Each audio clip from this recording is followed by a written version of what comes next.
Hey there, and welcome to today's episode. I want to start with something that might sound completely backwards at first. What if I told you that your constant quest to improve yourself might actually be making your life worse? Now, before you click away thinking I'm about to tell you to give up on growth entirely, hear me out. This isn't about becoming lazy or settling for mediocrity. This is about something much more interesting and complex. Picture this. You wake up at 5 a.m., do your meditation, hit the gym, drink your green smoothie, listen to a productivity podcast on your commute, take notes during lunch about optimization strategies, and fall asleep to an audiobook about becoming a better version of yourself. Sound familiar? Here's the thing. If you're constantly trying to fix, upgrade, and optimize yourself, you might be missing something crucial. You might be creating a problem that didn't exist in the first place. Today, we're diving deep into this paradox. We'll explore why the self-improvement industry, despite its good intentions, might be keeping us trapped in a cycle of dissatisfaction. We'll look at what ancient philosophers and modern psychologists have to say about this. And most importantly, we'll figure out how to grow and develop without losing ourselves in the process. So why should you stick around for the next 25 minutes? Because by the end of this episode, you'll understand the difference between healthy growth and toxic self-improvement. You'll learn to spot the warning signs when your improvement efforts are actually harming you, and you'll walk away with practical strategies to develop yourself in a way that brings genuine fulfillment rather than endless frustration. Let's start by defining what we're really talking about here. When I say self-improvement, I'm referring to the deliberate effort to enhance various aspects of our lives, our skills, habits, mindset, productivity, relationships, and so on. On the surface, this sounds absolutely wonderful, right? But here's where things get tricky. There's a fundamental difference between natural growth and forced improvement. Think of it like this. A tree grows naturally by responding to its environment, reaching towards sunlight, adapting to seasons. But imagine if that tree was constantly being pulled, pruned, and reshaped according to some external standard of what the perfect tree should look like. That tree would become stressed, weakened, and ultimately less healthy than if it had grown naturally. The core problem with much of today's self-improvement culture is what we might call the improvement imperative. This underlying belief that we are fundamentally flawed and need constant fixing. This creates what psychologists call a deficit mindset, where we're always focused on what's wrong with us rather than what's already working. Now let's talk about the psychology behind this. When we're constantly in improvement mode, we activate what's called the compare and despair cycle. We measure ourselves against idealized versions of success, productivity, or happiness that we see online or in books.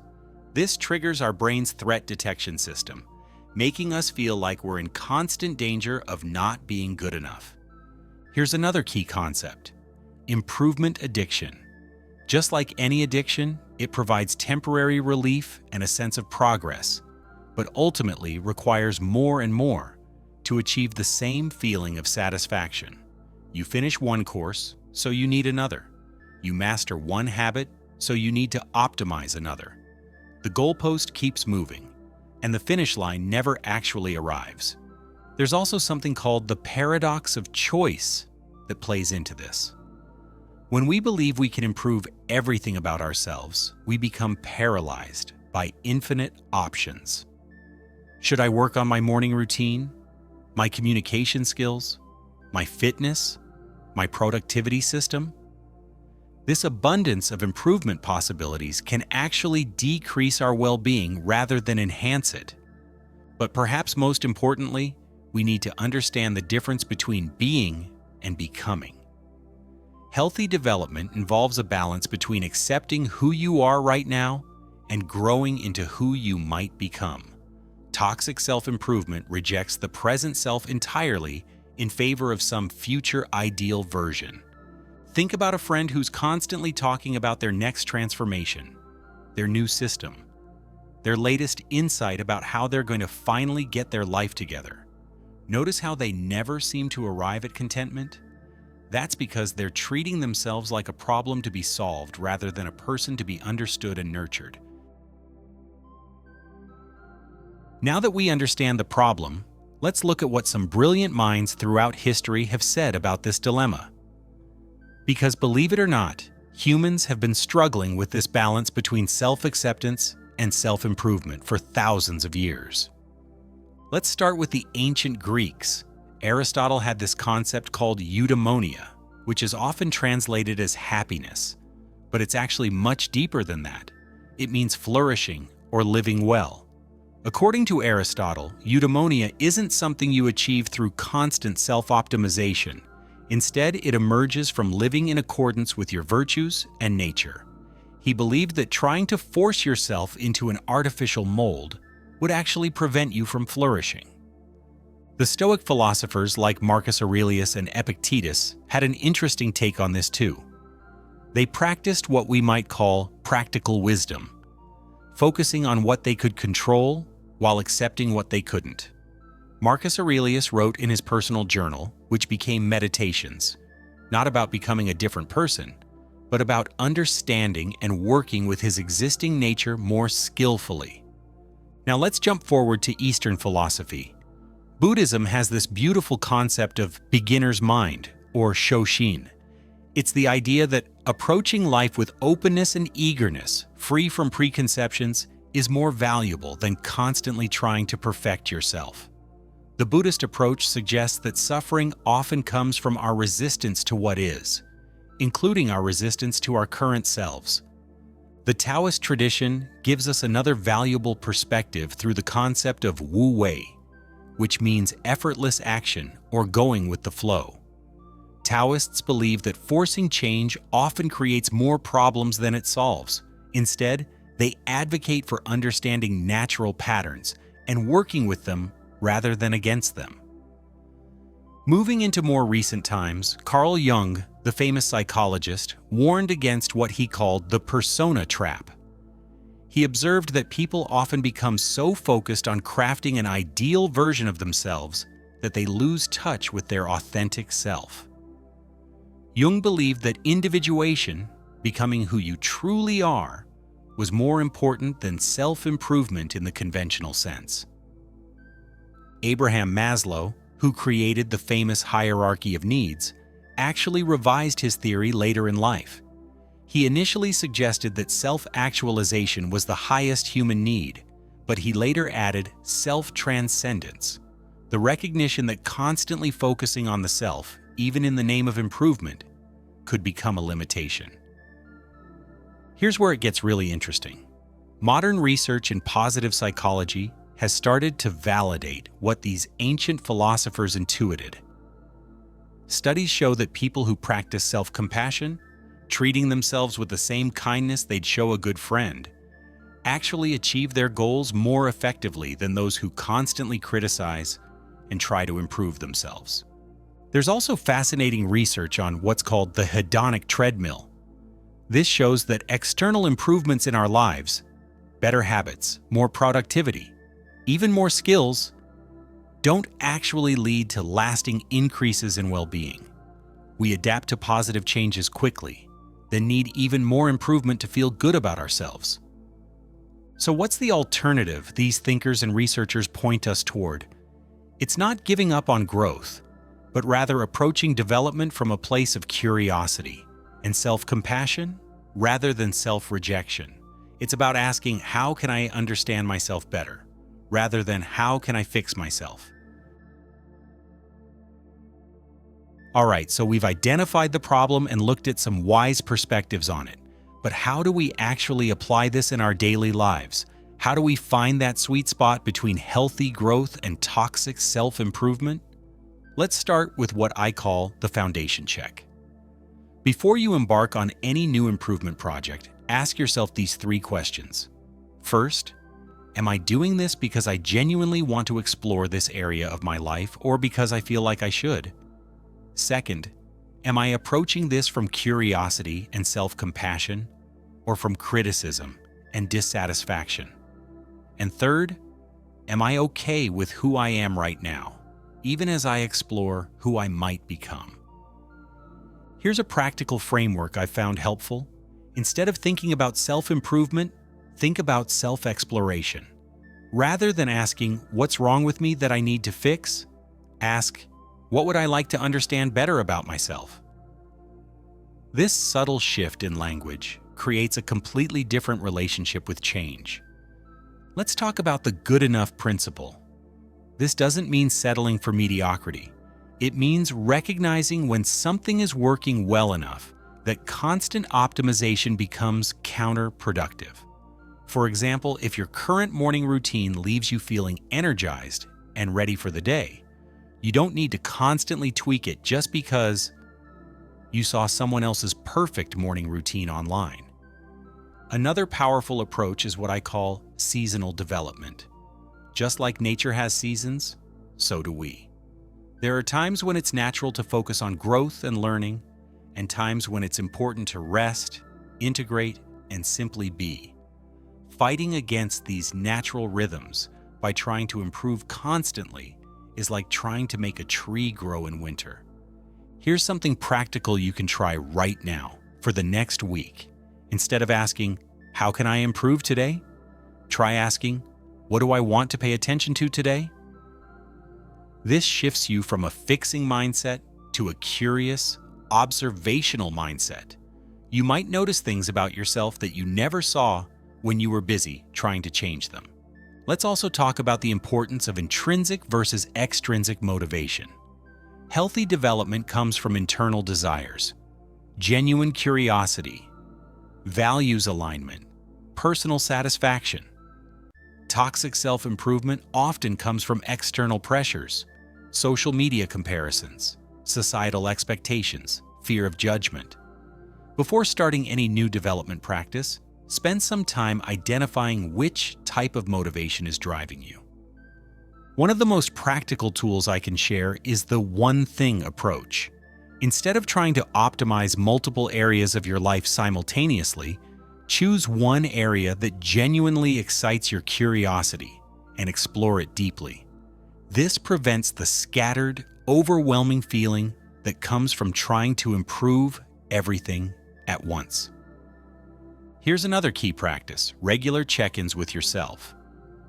Set aside time weekly to ask, how is my relationship with improvement right now? Am I enjoying the process, or has it become a source of stress? Am I more accepting of myself than I was last month or less? This helps you catch toxic patterns before they become entrenched. And finally, practice what I call improvement sabbaticals. These are intentional periods, maybe a week, maybe a month, where you commit to not trying to improve anything. Instead, you focus on appreciating what's already working in your life.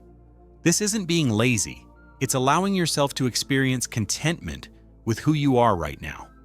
The goal isn't to stop growing, it's to grow from a place of self-acceptance rather than self-rejection. When you're not constantly fighting against yourself, you actually have more energy available for genuine, sustainable development. Now let's address some questions that probably came up as we've been talking about this. But doesn't this lead to complacency? How do I stay motivated to grow without the pressure of constant improvement? This is such an important question because it gets to the heart of a common misconception.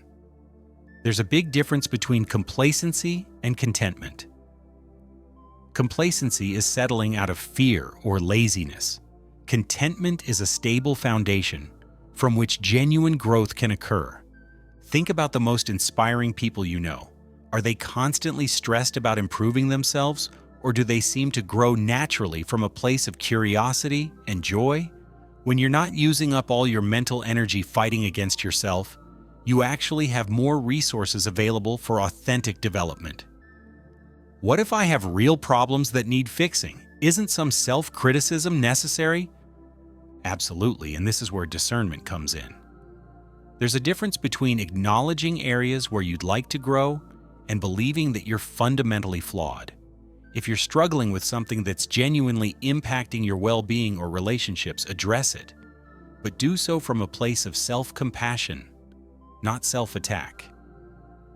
Instead of, "I'm terrible at communication and need to fix this," try, "I'd like to understand my communication patterns better and explore new ways of connecting with people."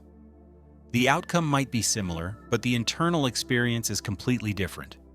How do I deal with social media and the constant pressure to optimize and improve? This is huge in our current culture. First, recognize that social media shows you highlight reels, not reality. That person posting about their perfect morning routine isn't showing you the days they overslept or felt unmotivated. Consider curating your feeds more intentionally. Unfollow accounts that make you feel inadequate, and follow ones that promote self-acceptance alongside growth. And maybe most importantly, limit your consumption of improvement content. If you're constantly inputting messages about how you should be different, it's hard to develop a healthy relationship with who you are now. What's the difference between healthy goal setting and toxic self-improvement? Great question.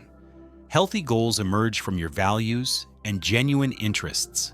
They excite you and align with who you are becoming naturally. Toxic improvement goals often come from external pressures, comparison, or a belief that you're not okay as you are. Healthy goals are also flexible. You can adjust them as you learn more about yourself. Toxic improvement goals are rigid and often punitive if you don't meet them exactly as planned. How do I know if I've crossed the line into toxic self-improvement? Watch for these warning signs. You feel anxious when you're not actively improving something. You can't enjoy your current achievements because you're already focused on the next thing to fix. You feel like you're never doing enough, no matter how much progress you make. You're more critical of yourself now than you were before you started your improvement journey. If any of these resonate, it might be time for one of those improvement sabbaticals I mentioned earlier. So let's wrap this up. We've covered a lot of ground today, and I want to leave you with the key insights that can actually make a difference in your life. The main message is this: you are not a problem to be solved. You're a person to be understood, appreciated, and yes, developed. But from a foundation of self-acceptance, not self-rejection. Here are the key takeaways. First, there's a crucial difference between natural growth and forced improvement. One emerges from curiosity and self-compassion. The other, from criticism and dissatisfaction. Second, the most sustainable development happens when you're working with your nature, not against it. Like that tree we talked about earlier, you'll be stronger and healthier when you grow in alignment with your authentic self. Third, improvement should enhance your life, not dominate it. If your quest for betterment is causing more stress than joy, it's time to reevaluate your approach. And finally, contentment with who you are now isn't the enemy of growth. It's the foundation for it. When you're not constantly fighting against yourself, you have more energy available for genuine, joyful development. Here's what I want you to do this week. Pay attention to your internal dialogue around improvement. Notice when you're being kind and curious with yourself versus when you're being critical and demanding. This awareness alone can begin to shift your relationship with growth. Remember, the goal isn't to become a different person. It's to become more fully yourself. And that journey is much more enjoyable when you're traveling with self-compassion rather than self-criticism. Thanks for spending this time exploring these ideas with me. I hope this conversation has given you permission to be a little gentler with yourself while still pursuing the growth that genuinely excites you. Until next time, be curious, be kind to yourself, and remember, you're already enough, even as you continue to grow. Thanks for listening. Don't forget to like and subscribe.